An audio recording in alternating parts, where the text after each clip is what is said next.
روشنیوں کی جادوئی سلطنت لومینارا میں جہاں اسما ہمیشہ ستاروں کی روشنی سے چمکتا تھا، وہاں ایک خوبصورت پری رہتی تھی۔ اس کے پروں پر نیلے اور جامنی رنگ کی چمک تھی، جس کی وجہ سے اسے نیلی پری انیتا کہا جاتا تھا۔ اس کا دل اس کے پروں کی طرح روشن تھا اور اس کا جادو ان لوگوں کے لیے امید اور خوشی لاتا تھا جو ضرورت مند تھے۔ ہر شام وہ لومینارا کے جادوئی باغ کے بیچ میں موجود ایک شفاف فوارے کے کنارے بیٹھ کر اپنی چھڑی سے چاندی اور سونے کے دھاگے بناتی۔ یہ دھاگے گاؤں والوں کے لیے خاص دعائیں لے کر رات کے آسمان میں اڑ جاتے، لیکن ایک شرط تھی، دعا صرف وہی قبول ہوتی تھی جو دل سے سچی ہو۔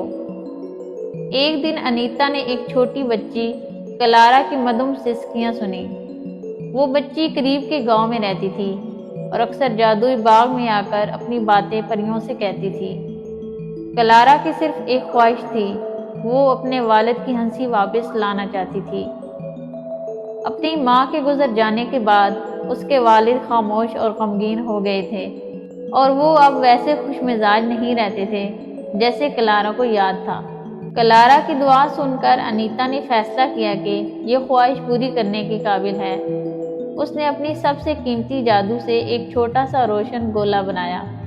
یہ گولا ہنسی، خوشی اور پیار بھری یادوں سے بھرپور تھا، لیکن یہ جادو ایک آزمائش کے ساتھ آیا۔ کلارا کو اپنے والد کے ساتھ ایک خاص لمحہ بانٹنا تھا تاکہ ان کے درمیان محبت کا رشتہ دوبارہ زندہ ہو سکے۔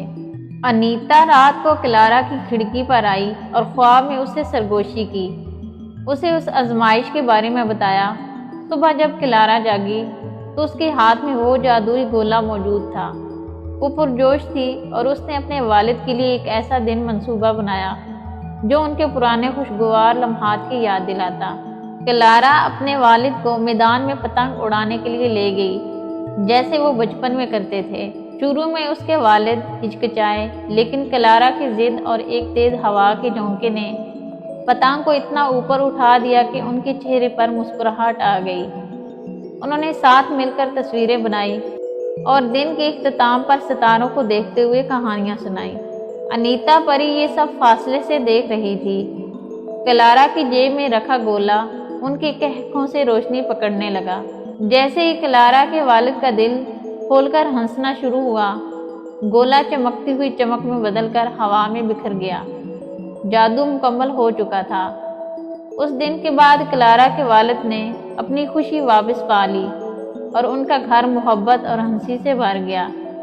جہاں تک انیتا نیلی پری کا تعلق تھا، وہ خواب بننے اور دعائیں قبول کرنے کا سلسلہ جاری رکھے ہوئے تھی، کیونکہ وہ جانتی تھی کہ سب سے بڑا جادو اس کی چھڑی میں نہیں بلکہ محبت اور امید کے رشتے میں ہے۔